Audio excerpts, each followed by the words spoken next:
آمنت باللہ، محبت سے درود پاک سنائیں۔ اللہم صل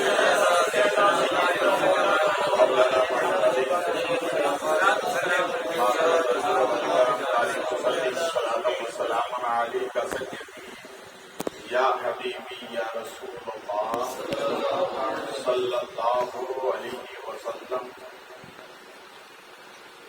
یہ بھی عجیب فیضان ہے آقا آپ کا،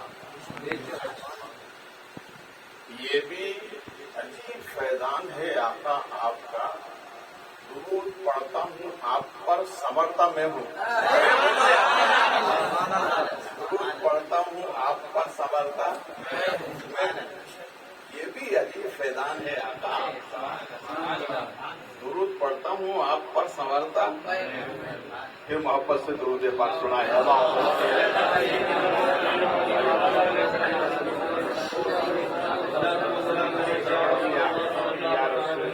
صلی اللہ علیہ وسلم۔ یہ 11ویں شریف کی محفل ہے اور آپ حضرات نے نعت و منقبت سب سنا، جب ان کو سنا تو تھوڑی دیر مجھے بھی سن لی تاکہ غوث پاک کی اس محفل کی جو فہرست بنے گی اس میں میرا بھی نام آ جائے گا۔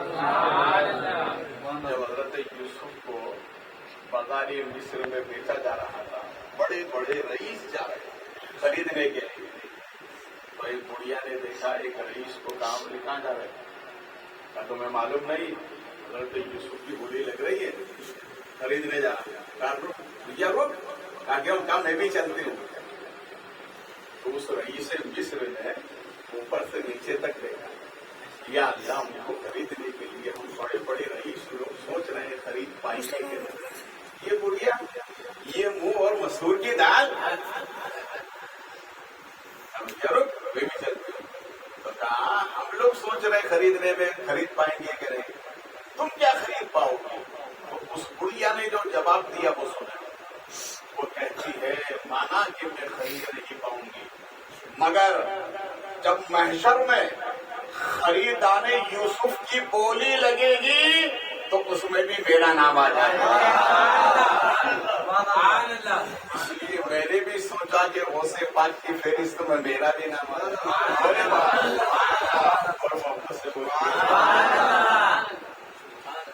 محبت ہو تو محبت کا مطلب سمجھ میں آئے گا، محبت ہو تو محبت کا مطلب سمجھ میں آئے گا، ان کا رتبہ جاہلوں کے کب سمجھ میں آئے گا؟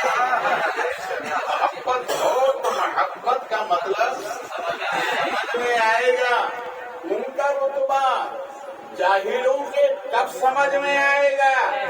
میری مانو تو مصطفیٰ سے عشق کرنا سیکھ لو۔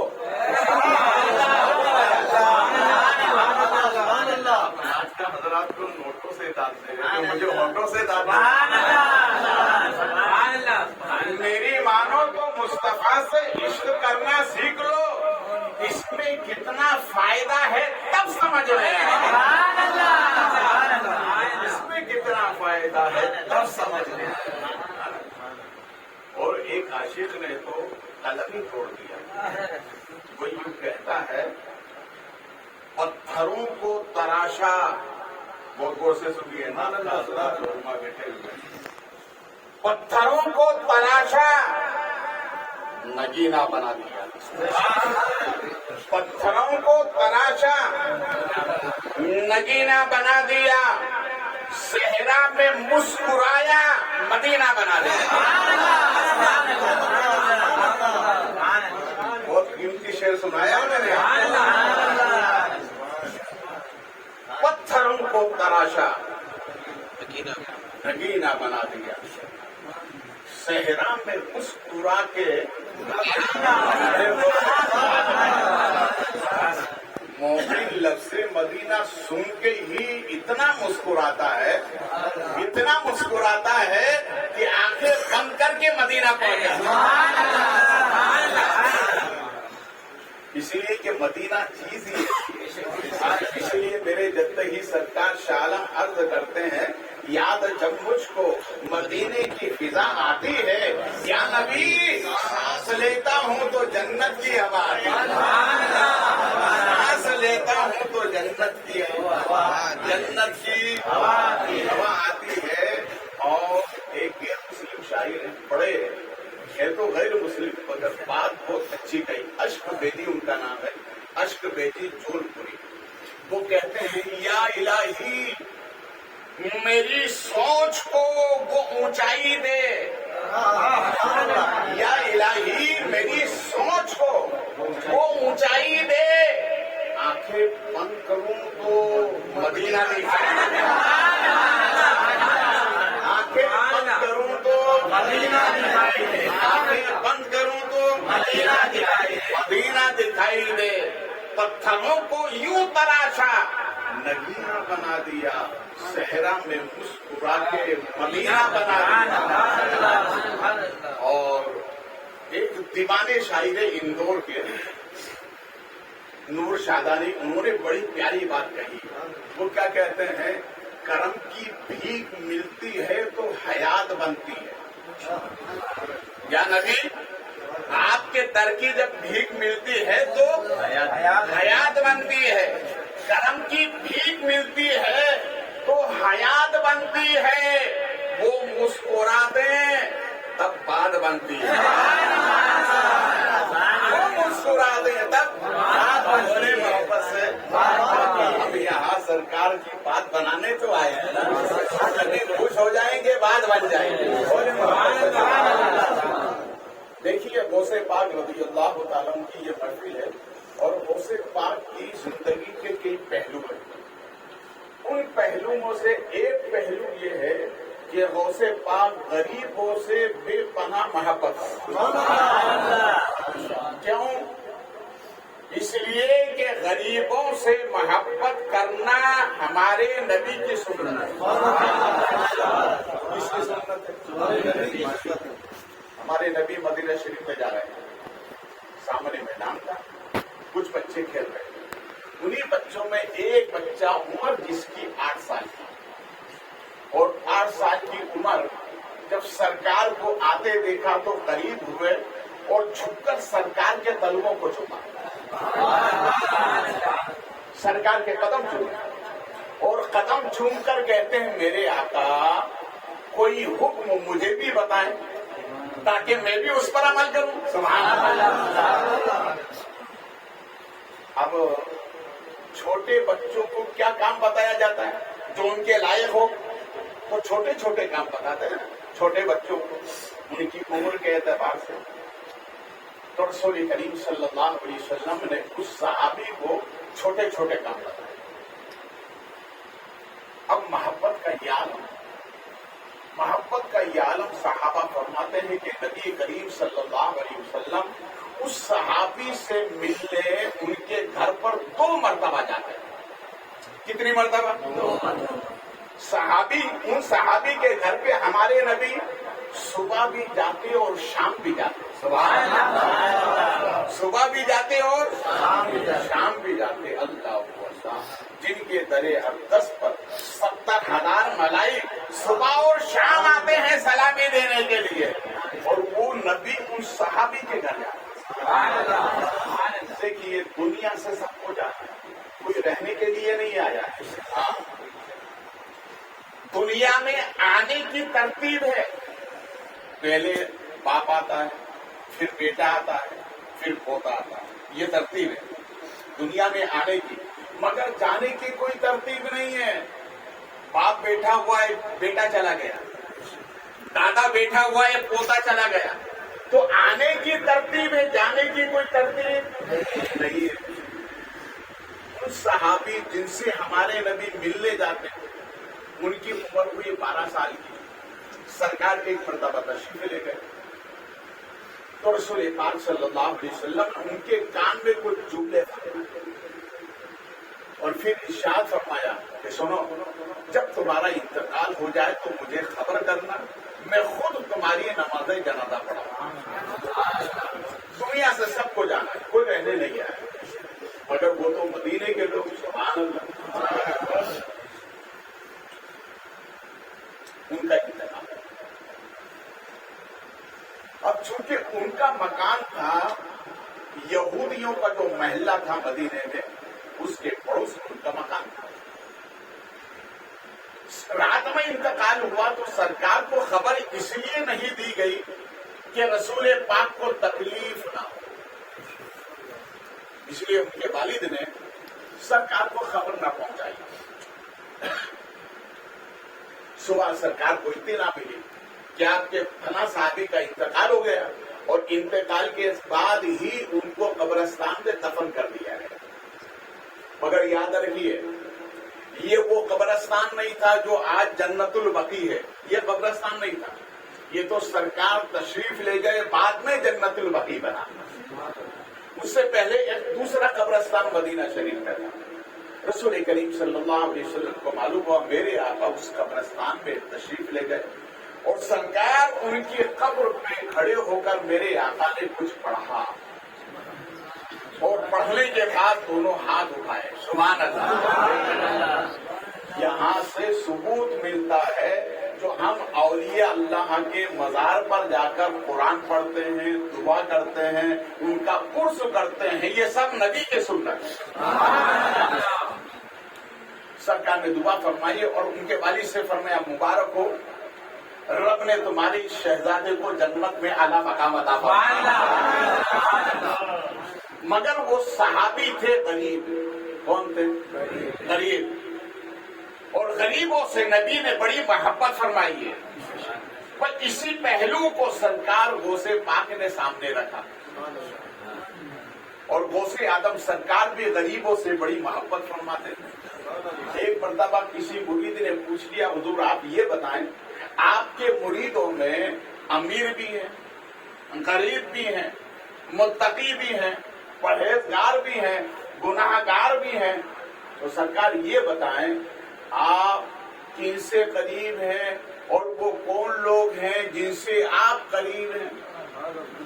سوال کیا تو غوث اعظم سرکار نے ارشاد فرمایا سنو، جو میرے متقی اور پرہیزگار مرید ہیں وہ میرے قریب ہیں اور جو گناہ گار ہیں میں ان کے قریب ہوں.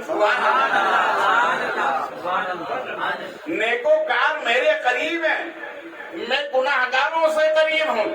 تو سوال کرنے والا بڑا ہوشیار تھا، اس نے پلٹ کر پھر سوال کیا حضور آپ یہ بتائیں کہ نیکوکار آپ اس سے کتنے قریب ہیں اور آپ گناہگاروں سے کتنے قریب ہیں. تو غوث اعظم نے فرمایا سنو، نیکوکار میرے ایسے قریب ہے جیسے ہاتھ کی اس کلائی سے آستین قریب ہے، اور میں گناہگاروں سے اتنا قریب ہوں جیسے میری آنکھ کی سفیدی سیاہی سے قریب ہے. سیاہی سے قریب. دیکھو غوث پاک نے کیسی محبت غریبوں سے فرمائی. ایک شخص نے بہت قیمتی لباس بنایا اور بنانا کے بعد وہ بادشاہ کے پاس میں گیا کہ بادشاہ ہی اسے خرید سکتا ہے، دوسرا کوئی نہیں. بغداد میں اتنا کوئی دولت مند نہیں ہے، اگر یہ اس کپڑے کو خریدے گا تو صرف بادشاہ ہے. بادشاہ کے پاس لے کے گئے. بادشاہ نے اس کے خریدنے سے انکار کر دیا کہ یہ کپڑا مجھے نہیں چاہیے. قیمت کتنی تھی؟ جتنا چوڑا کرو اس پر سونے کے سکے بچھا دو وہ اس کی قیمت. بادشاہ نے منع کر دیا. وہ شخص وہاں سے کپڑا لے کر چلا رہا اور سوچ رہا کہ اب میری زندگی تو برباد ہو گئی، سال کیسے نکلے گا، بچوں کی پرورش کیسے کروں گا. یہ تو بادشاہ نے لینے سے انکار کر دیا اور اسی خیال میں روتا روتا جا رہا تھا. جب خانقاہ عبد القادر سے گزرا غوث اعظم سرکار نے خادم سے فرمایا بلا اسے عبد القادر کی خانقاہ سے اور کوئی روتا ہوا جائے. کوئی روتا ہوا جائے. اس لیے کسی عاشق نے کہا میں قادری ہوں، شکر ہے رب قدیر کا، دامن ہے میرے ہاتھ میں جس کے ہاتھ میں دامن ہو اور وہ تکلیف میں ہو نہیں سکتا. بلا اسے، بلایا. فرمایا کیوں روتے ہوئے جا رہے ہو؟ کہا حضور میں نے بادشاہ کے لیے کپڑا بہت قیمتی بنایا تھا، مگر بادشاہ نے لینے سے انکار کر دیا۔ کہا اتنا قیمتی ہے؟ کہا کہا روتے میں اس لیے جا رہا ہوں کہ اب اس کپڑے کو بغداد میں کوئی خرید نہیں پائے گا۔ سنیے، غوث اعظم رضی اللہ تعالی عنہ کو رب نے وہ کمال عطا فرمایا، آپ جیسے ولایت کے بادشاہ ہیں ایسے ہی آپ مال تجارت میں تجارت کرنے والوں کے بادشاہ ہیں۔ آپ کا مال تجارت سمندر کی کشتیوں میں چلا کرتا تھا۔ غوث اعظم سرکار کی دونوں شان اللہ نے عطا فرمائی۔ تو غوث اعظم سرکار نے فرمایا اچھا اس کپڑے کی قیمت کیا ہے؟ کہا سرکار اس کپڑے کی قیمت یہ ہے کہ میں چوڑا کر دوں، اس پر سونے کے سکے بچھا دیے جائیں۔ کہا اچھا اتنی قیمت؟ کہا بچھا دو۔ بچھا دیا گیا۔ خادم سے فرمایا صندوق نکال کے لاؤ۔ ارے بولو نا یار، ہمارے پیر کی شان دیکھو۔ اس لیے صوفیہ فرماتے ہیں پیروں کے پاس مال ہو تو گھبرانا نہیں، اس لیے کہ پیر کے پاس مال ہوتا ہے غریبوں کو دینے کے لیے۔ گھبرانے کی ضرورت نہیں، ڈرنا نہیں چاہیے، اس میں حکمتیں ہوتی ہیں۔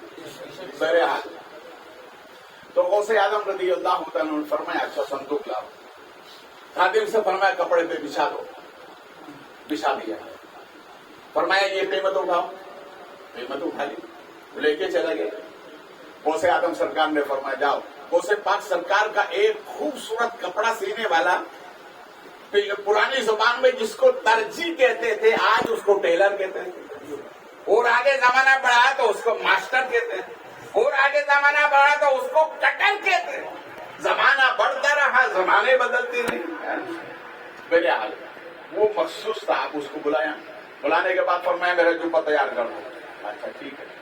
دوسرے دن صبح آیا، حضور نظب ہو گیا۔ کیا ہوا؟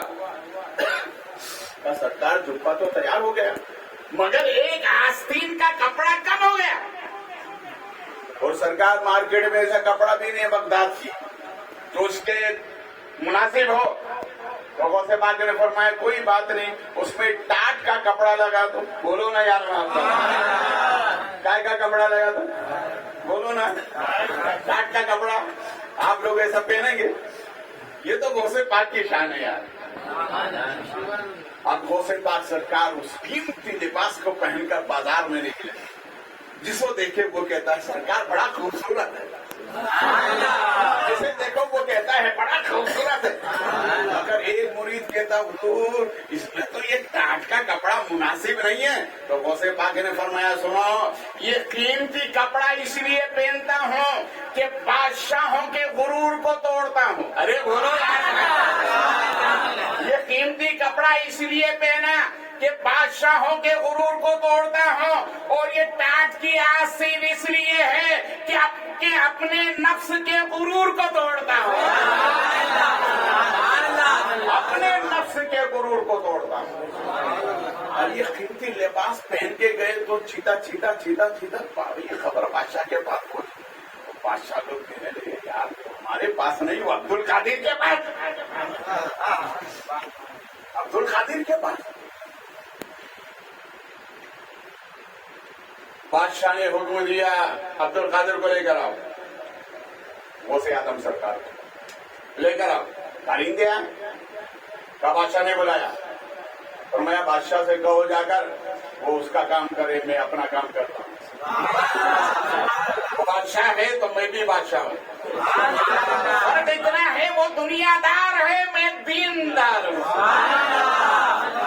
اور دنیا دار مٹا دیا جاتا ہے اور دیندار چھری کے نیچے گلا کٹا کے بھی زندہ رہتا ہے۔ جا کر کہہ دو وہ اپنا کام کرے۔ تاریخ بتاتی ہے کہ بادشاہ نے 1000 پولیس بھیجی، فوج، اور ساتھ میں اپنے بچے کو بھیجا، جاؤ عبد القادر کو گرفتار کر کے لاؤ۔ یہ خبر غوث پاک کے پاس پہنچی، حضور آپ کو گرفتار کرنے بادشاہ کی فوج آ رہی ہے۔